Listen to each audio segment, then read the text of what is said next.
Hi friends, எல்லாருமே எப்படி இருக்கிறீங்க? எல்லாருக்கும் இனிய காலை வணக்கம். இந்த வாரம் ஃபுல்லாக சந்தோஷமாகவும் ஹாப்பியாகவும் இருக்குன்னு அந்த இறைவனை வேண்டிக்கிறேங்க.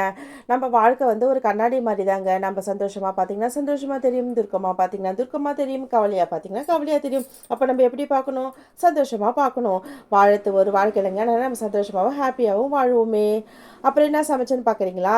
சாம்பார் வச்சுட்டு பாவக்காய் யாரா போட்டு வறுத்துட்டு நான் வந்து நெத்திலி மீன் வாங்கிட்டு வந்தேன். பஜ்ஜி போட்டு 3 பேருக்கு சாப்பாடு கட்டி கொடுத்துட்டேங்க. இன்றைக்கி லைவ் போட்டிருந்தேன். அதனால் வந்து நிறைய பேர் கேட்டிருந்தாங்க, அக்கா நீங்கள் பாவக்காயில் எடா போட்டு செய்கிறீங்களே, செய்யலாமாக்கான்னு கேட்டாங்க. எனக்கு எங்கள் அம்மா சின்ன வயசுலேருந்தே அதை மாதிரி நான் செஞ்சு கொடுத்துருக்காங்க. நாங்கள் சாப்பிட்ருக்கோம். எங்கள் ஃபேமிலி ஃபுல்லாகவே நாங்கள் அதைமாரி சாப்பிடுவோம். பசங்களுக்கும் ரொம்ப பிடிக்கும். நானும் என் பசங்களுக்கு செஞ்சு கொடுத்துருக்கேன். பாவக்காயில் எறா போட்டு செஞ்சு கொடுத்தா தான் என் பசங்க சாப்பிடுவாங்க. அதனால் நான் செஞ்சு கொடுத்துருக்கேன். நல்லாவே இருக்கும். நாங்கள் செஞ்சுருக்கோம். உங்களுக்கு நான் வந்து கண்டிப்பாக இதை ஒரு வீடியோவாக நான் போடுறேன். நீங்கள் வந்து செஞ்சு சாப்பிட்டு பாருங்கள், எப்படி இருக்குதுன்னு சொல்லுங்கள். அப்புறம் ஓகே, பாய். நெக்ஸ்ட் வீடியோவில் சந்திப்போம்.